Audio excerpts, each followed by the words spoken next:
Welcome to the Caribbean Cricket Podcast, your one-stop shop for all things West Indies cricket. By the fans, for the fans.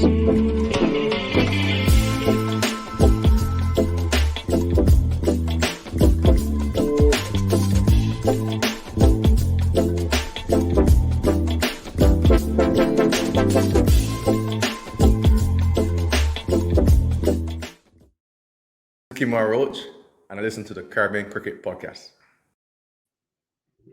Indeed you are, people. Welcome back to another Caribbean Cricket Podcast edition as I look at who should be the starting 11 for the first test match against Australia, which is due to start in, less than a week?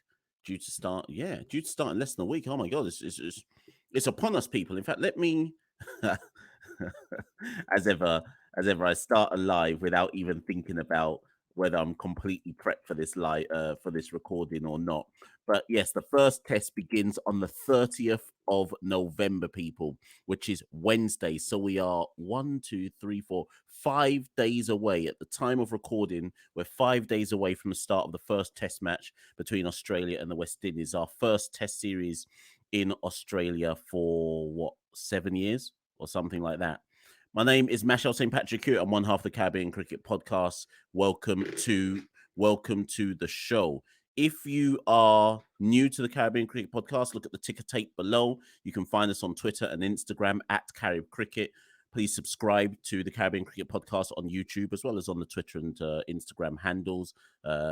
Comment below, message us, etc., etc. You can also become a patron of the Caribbean Cricket Podcast. If I just change the ticker tape, www.patreon.com/Carib Cricket for some exclusive content there as well. So for as little as £2, $2 a month, you can become a patron of the Caribbean Cricket Podcast as well. So shout out all those who already are. So like I said at the top of the show, just going to quickly look at the two tour matches West Indies have played.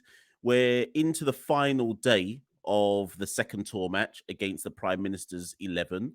West Indies will be trying to bat out the day or maybe even chase down the total. You never know. I think we need 306 to win, and we closed on day 3 at 35 without loss.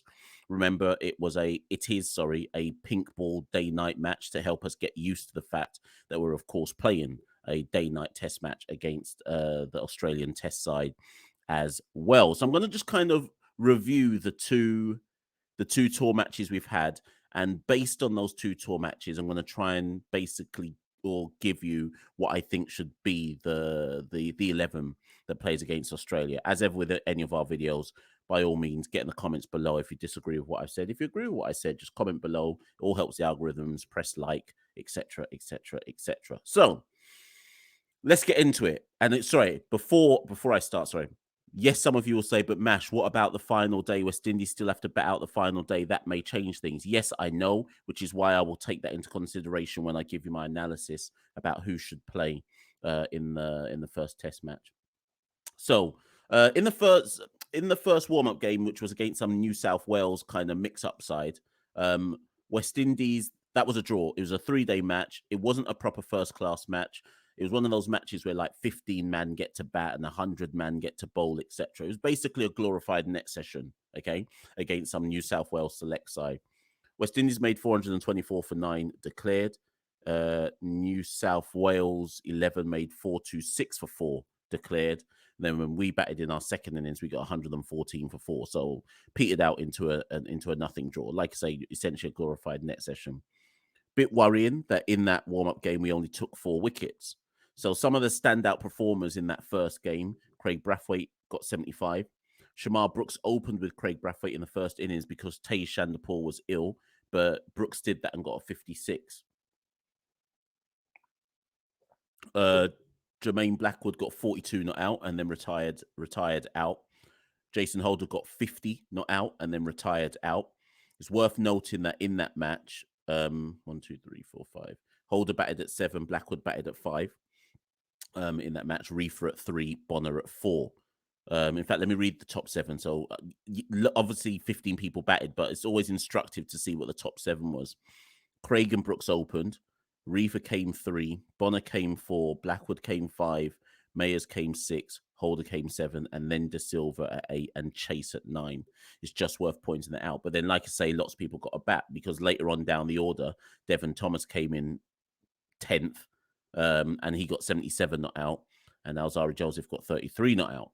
So there was a few good hands with the bat, most notably Craig Brathwaite, Shamar Brooks, Blackwood, Holder, Thomas. Then with the ball, there was nothing really to write home about. Kimar Roach kept it nice and economical. He went none for 34, but an economy of 2.26. Other than that, there wasn't really anything else to say with the ball. People looked a bit from some of the kind of shots and highlights and people who are on the ground who told me about the game.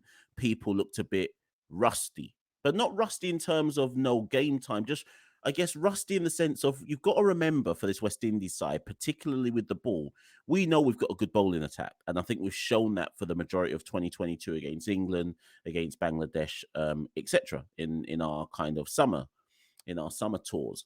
But most of these Seals hasn't played in Australia Test series. Joseph hasn't played in Australia for a Test series. Anderson Phillip hasn't played in Australia for a Test series. Raymond Reefer hasn't played. So a lot of these bowlers, it would have been their first experience of, okay, now we're bowling in Australian conditions. They've got to get used to it. But like I say, other than kind of what some people did with the bat, the second go round, Devon Thomas made 35, Roston Chase made 31, not out. But again, like I say, Craig didn't bat again, Brooks didn't bat again, Bonner didn't bat again, neither did Holder, neither did Mayer. So, and Chandapur, played in the second innings, got 4. So, like I say, it was a glorified net session, and I don't know how much you can kind of read into those kind of glorified, everybody have a bat, everybody have a bowl type games. But I saw it more so as, okay, everybody's just kind of getting the ring rust out of their legs, getting acquainted to Australian conditions, but in a match type situation, so on and so forth. What has been far more instructive is the second game, because the second game has been a proper first class game, and essentially it's like a tour opener for sides who have a tour of Australia. Obviously, we were given 2 games. I suspect, and I've always believed, that we were given 2 games so that Australia don't just roll us over inside 3 days. They still could, but I think the Australians are wary of the fact that we would always need as long a prep time for this series as possible. We're not a side who is equipped to just land in Australia, play no warm-up games, play the test match, and then win some matches. No, we'd get turned over easily. And like I say, we may still get turned over easily, but at least the players can say they've had some proper prep for this tour. So the second match was like a proper tour opener against the Australia Prime Minister's 11, and it features or is featuring several players who've been capped at the highest level for Australia, and essentially people like Ashton Agar, Peter Hanscom, Michael Nisa, etc. And it's also featuring players who are possibly on the Australian selectors' radar for future caps. Okay, cool. So currently in this match, as I record it, first innings, the Prime Minister's 11 batted first. They made 3-2-2. So let's talk about our bowlers first. Kimar Roach 1 for 51, economy 3.18. And I'm talking about economy because it's instructive to see how many licks our bowlers are going for in trying to learn to adapt to conditions. Jaden Seals 1 for 60, economy 3.75. Alzari Joseph, the pick of the bowlers, 4 for 65, bowling some good heat, economy 3.27. Roston Chase 2 for 72, economy 3.42. Raymond Reefer 1 for 38, economy of 6.33. Carl Mayers 1 for 12, economy of 1.5. And then Craig Brathwaite bowled some dibbly dobblies. Okay, so we know that Alzari Joseph is firing.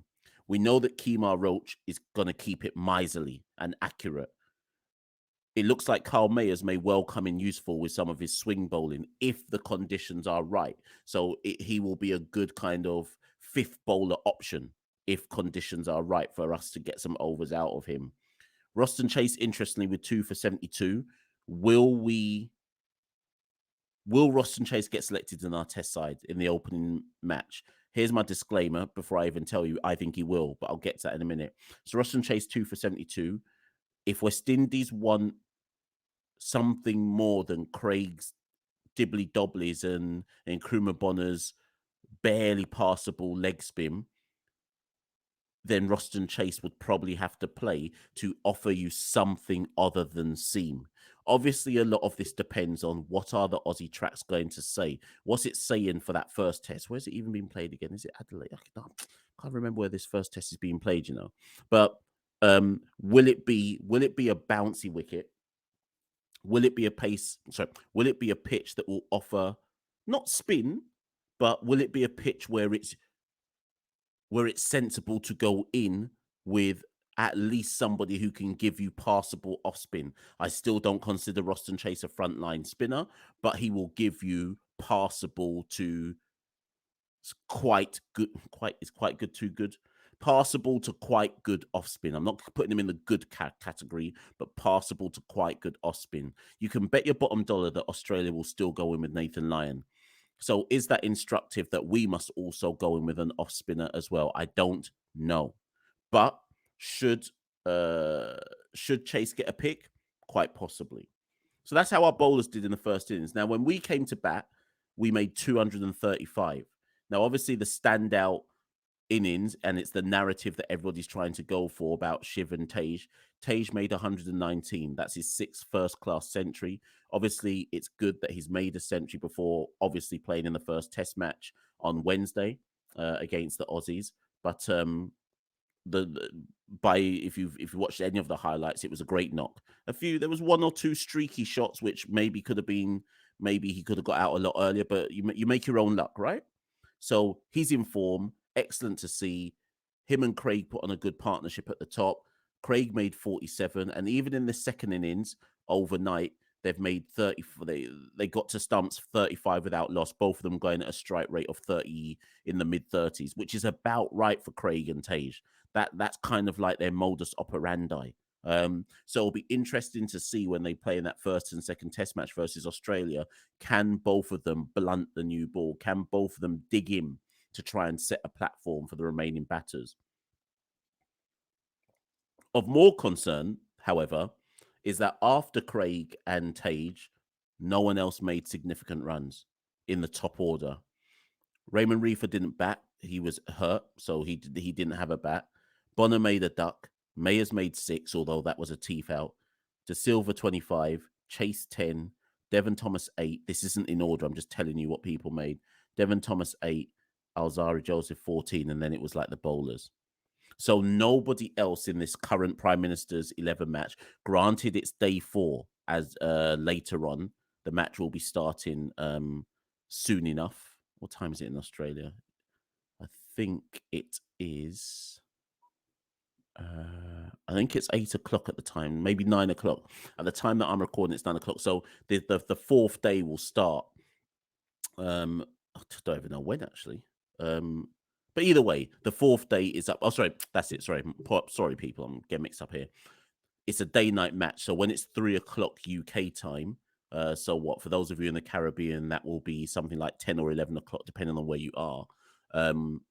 That's when the fourth day will start. Okay, this will be out by the time this drops. The match will be starting in a couple of hours, right? Okay, so for all I know, for the final day, maybe a Bonner or a Thomas or a who else is in the top order? A Bonner or a Thomas or Reefer if he bats, or a Mayers may make big runs, which will help us understand who is likely to play in that first Test match against the Aussies. But it is worrying that other than Craig and Tej, no one else put up any runs in that first innings. Hopefully, we see some runs in the second innings. Now, when the Prime Minister's 11 came to bat for their second innings, they made 221 for 4. They declared to set up a very interesting chase, in fairness. I think they set us 306 to win, knowing that we had, I can't remember how many overs we batted out. I think we batted out like 19 overs until stumps. And then we've got the whole day for day 4 to make 306. Now, technically, I'm not saying it matters if we win or not. It would be a good morale boost, but technically we should be looking at that 306, being 35 without loss overnight and saying, yeah, we'll chase that down today. But I don't really care about whether we chase it down or not. I just need to see that after Craig and Tej get out, if they do get out, that some of the top order to middle order bats put up some numbers that help make the selection process for Phil Simmons for that first Test, and obviously the captain Craig, hopefully it gives them more questions, because at the moment, I think the test team writes itself. So hear me out, people. This is who I think will be playing in the first test match against Australia. This is my side. Sorry, pause. Before I go there, sorry, I didn't talk about the bowlers in the second innings. So in the second innings, when the Prime Minister's 11 made 2-2-1 for 4, Kemar Roach none for 10, economy of 1.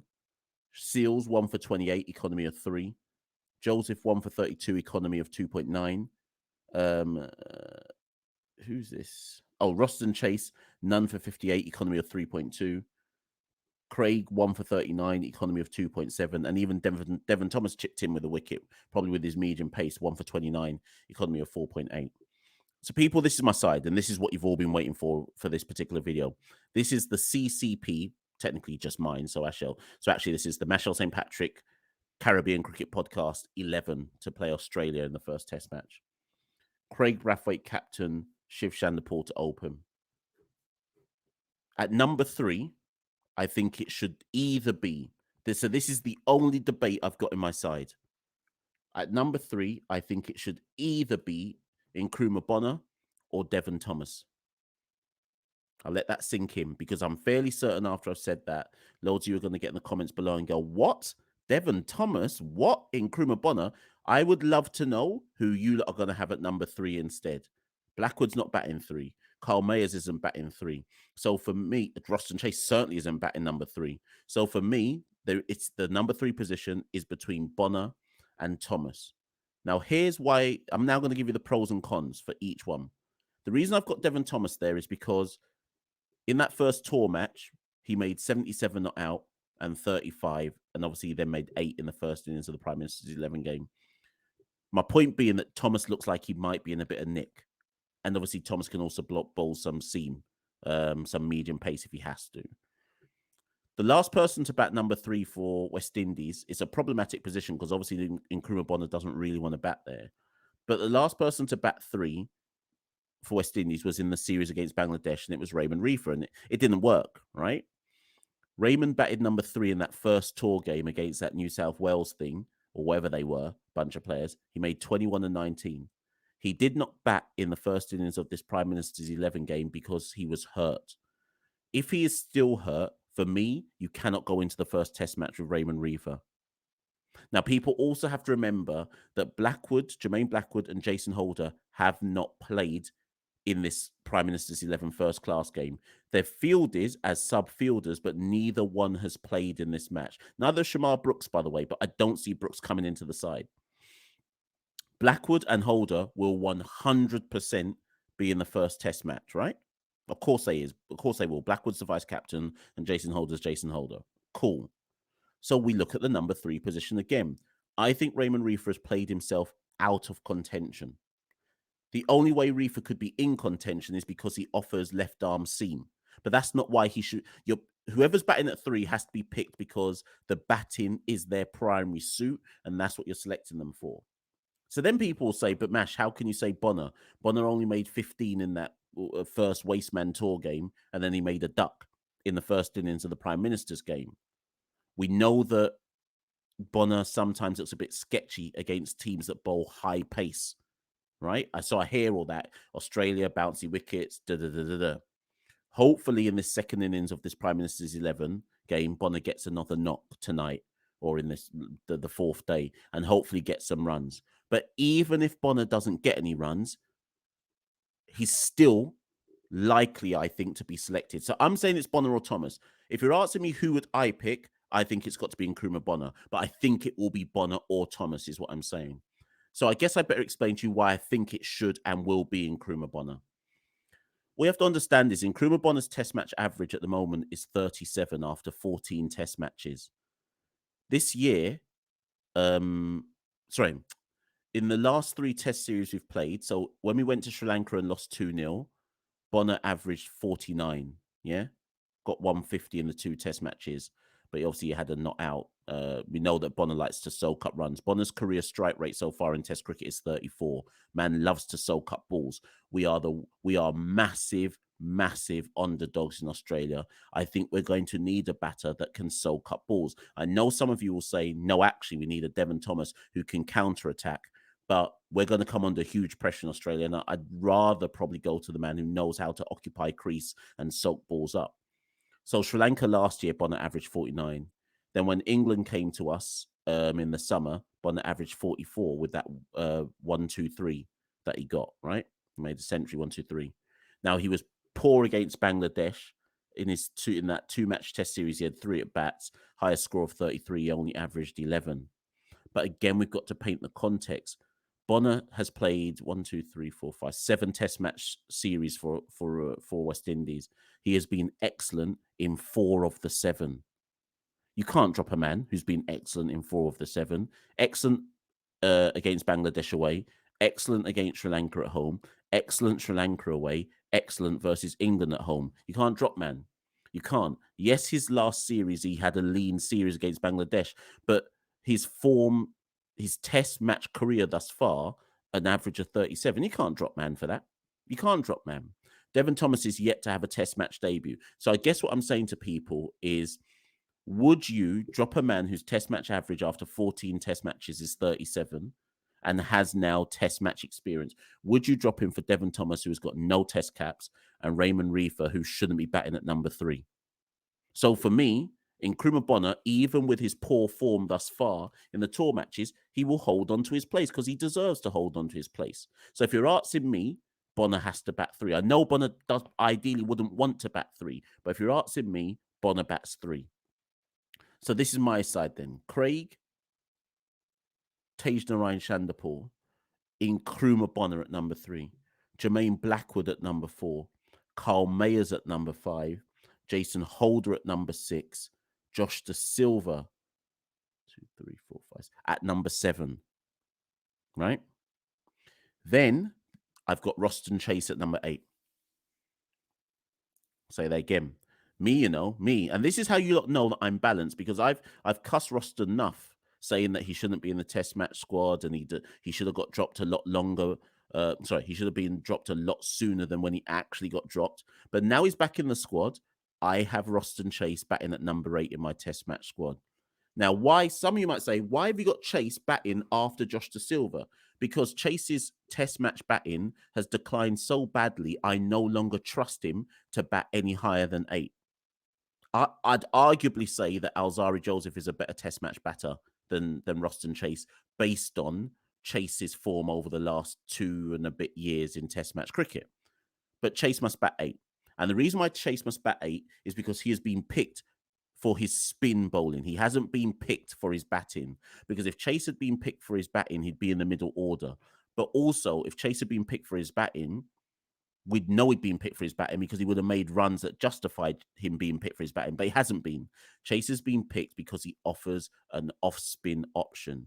And I am saying that I want to go into the first test match against Australia with somebody who can bowl average to quite good off-spin. Now, here's why. The rest of my team is Alzarri Joseph at number 9, Kemar Roach at number 10, Jaden Seals at number 11. So why have I got Chase in? This is why. My 3 seam bowlers are Joseph, Roach, Seals. That's my 3 seam bowlers. Jason Holder obviously is a seam bowler as well, but I call him my seam bowling all-rounder. And because he's batting at number 6, I put him as my 4th seam bowler. Carl Mayers is my golden arm option to bowl swing bowling. If the conditions are conducive, Carl Mayers is then my 5th bowler. And then you see Roston Chase? Roston Chase is my 6th bowler, but more importantly for this test match, he is my go hold up an end and let the seam bowlers rest. That's what Roston Chase is there for. And if he can prize out a few wickets, then it's a win-win situation. We have to have a spin bowler in our side. Not because I'm saying Aussie pitches are massively conducive or will be massively conducive for Roston Chase, but just because it's an alternative to right-arm, medium-fast bowling. In Alzarri Joseph's case, just out-and-out fast bowling. But our attack will end up looking a bit too samey unless we pick Roston Chase. Roston Chase just gives us another option to turn to if things aren't working. I'm not saying that means he's going to get lots of wickets, but it's an option. And it's a better option than Raymond Reefer batting at number 3 and bowling and bringing in his left arm seam. He may well even be injured, so I don't even know if that's valid anyways. So just to clarify, this is my side, people. Craig Brathwaite, Tej Chanderpaul, Nkrumah Bonner, Jermaine Blackwood, Kyle Mayers, Jason Holder at 6, Josh Da Silva, Roston Chase, Alzari Joseph, Kimar Roach, and Jaden Seals. That is my side to play in the first test match against Australia. That's who I would go with. Let me know what you think, people, in the comments below. Do you agree with that side? If you do, wicked, tell me why. But if you don't, which I suspect some of you will say, blah, blah, blah, bringing this man, bringing that man. But either way, whatever, let me know. Get in the comments below, press like, share the video, subscribe to the Caribbean Cricket Podcast. But more importantly of all, let me know what you would do. Would you play my 11 in the first test match against Australia? Or would you drop a few? Would you make some changes? And if so, what changes would you make? Everyone, it's another sub 30-minute video. I'm getting used to this now, not doing long videos. As ever, I've been Machel St. Patrick here at one half of the Caribbean Cricket Podcast. That's been another Caribbean Cricket Podcast session, this time looking at the West Indies 11 to play Australia in the first test. Let me know what you think. Thank you and good night. We rule the cricket world. Now the rules seem coming. Welcome to the Caribbean Cricket Podcast, your one-stop shop for all things West Indies cricket. By the fans, for the fans.